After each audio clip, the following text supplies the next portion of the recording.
लोग गोली चलाइए, हम गाड़ी से पेल के ले जाए, हमें फिर भी ये आंदोलन करते रहेंगे। The Darjeeling tea workers are paid the lowest wage among all industrial workers in the history of modern independent India. If you want to show your protest, you go and go into the street only.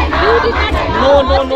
एक तो आप ऐसे मुझे सुनिए madam, ऐसे बात आप नहीं कीजिए, ठीक है? Should West Bengal shut down the tea gardens of Darjeeling? Should India ban Darjeeling tea? In today's episode, I want to draw your attention to the land of what has arguably been India's most famous export product for nearly 200 years, and why the people of that land are up in arms once again. Despite the product itself being so coveted, so famous that when Prime Minister Modi met the late Queen Elizabeth at Buckingham Palace in 2015, his gift bag for the Queen contained a small batch of what Darjeeling is so famous for, the Darjeeling tea. But for the people who cultivate this precious tea, it's not all royal receptions and global acclaim. Today, they are on the streets fighting for something as basic as a fair bonus. Let me explain why. I'm Manish Adhikary and you're watching First Things Fast.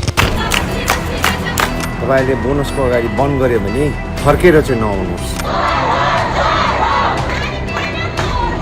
If you don't address the perennial long-term economic decline and the stagnation of workers' living standard, I don't think this issue of industrial dispute will be resolved very soon.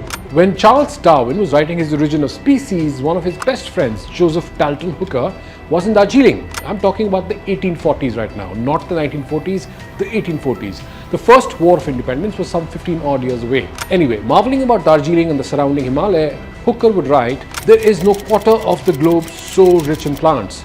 4,000 species of flowers and 300 varieties of ferns to be precise." But the first tea garden of Darjeeling wasn't even around back then. Nearly 200 years later, the people who have nourished those tea plants for generations are fighting for money that some of us living in Delhi and Bombay spend in one night out. For most in Darjeeling, the Nepali festival of Dasai is upon them. The families here buy goat meat, buy new clothes, go visit families, share gifts and blessings during this festive season. But they fear the money the tea garden owners give them as bonus every year will not suffice this time. That's right, the master pluckers and other plantation hands of Darjeeling get among the lowest minimum wage in the country, about 250 odd rupees per day. The nominal wage is low, the standard of living is falling, and even workers have absolutely no land rights. So that's why there's some sort of extra economic coercion which is actually forcing workers to work in such abysmally low wages. Just a river or two away in the state of Sikkim, the minimum wage is double that. You take a train and come to Delhi. The Chief Minister Atishi Marlina just raised it up to 1,035 rupees a day here. You get the contrast, 230 in Darjeeling, nearly or a little over 1,000 in Delhi.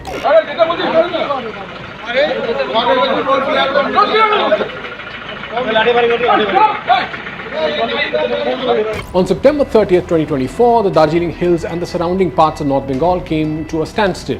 Tea garden workers were demanding their bonuses. But after a three-way negotiation between the workers, the tea garden management and the state government failed to deliver any resolution, they called for a strike. The Tea Workers Protection Committee spearheaded the protest, demanding a 20% bonus on wages. But the tea garden management were only willing to cough up 13% initially, although the government advisory a few days later quoted the number of 16%. And that's where the deadlock began.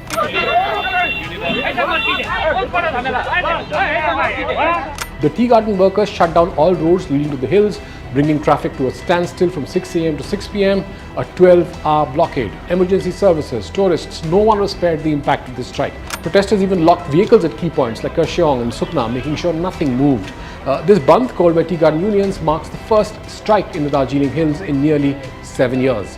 A day later, the West Bengal government advised tea garden owners to offer a 16% bonus on wages, as I mentioned earlier. But this gesture did not sit well with the protesters. The unions made it clear they will not back down, and they even threatened to ramp up the agitation after the fifth round of negotiations collapsed on the same day.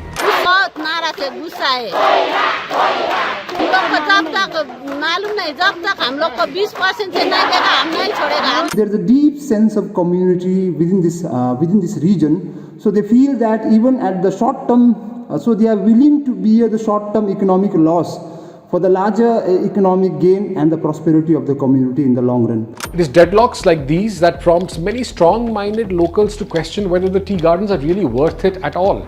For nearly 2 centuries, Darjeeling tea has been a global icon, often described as the champagne of teas. But if you take a closer look at what's happening today, these questions don't seem that far-fetched. Now here's why. The tea industry in Darjeeling is in crisis. The plantations are stuck in the past, quite literally. Aging tea bushes, some over 100 years old, are yielding less and less. Climatic changes are making things worse, and shrinking yields are paired with rising costs of production. Meanwhile, cheaper tea from Nepal is being passed off as Darjeeling tea, both in India and abroad, undercutting local growers. This has created a perfect storm with no clear solutions in sight. If the industry continues on this path, some say shutting it down might not be such an outlandish idea. After all, many tea gardens in the hills are already on the verge of collapse. Management struggles to maintain profitability, leading to delayed payments and worker dissatisfaction. It's not just about bonuses. The broader question is whether the state or the tea garden owners are willing to invest in modernizing the industry or supporting these workers beyond a minimum wage lifestyle. The alternative? Leave these plantations to rot. If that happens, workers will have no livelihood, the tea gardens will close, and a crucial part of Darjeeling's identity will just disappear. But let's be clear, shutting down the gardens or banning the tea would devastate the livelihoods of thousands of permanent tea workers who depend on it. And beyond that, it would strip away the heritage of a region whose entire identity has revolved around tea for generations. So what's the solution? Investing in modernization, pushing back against the tea imports from Nepal, and ensuring fair wages and conditions for workers might save the industry from these extreme measures.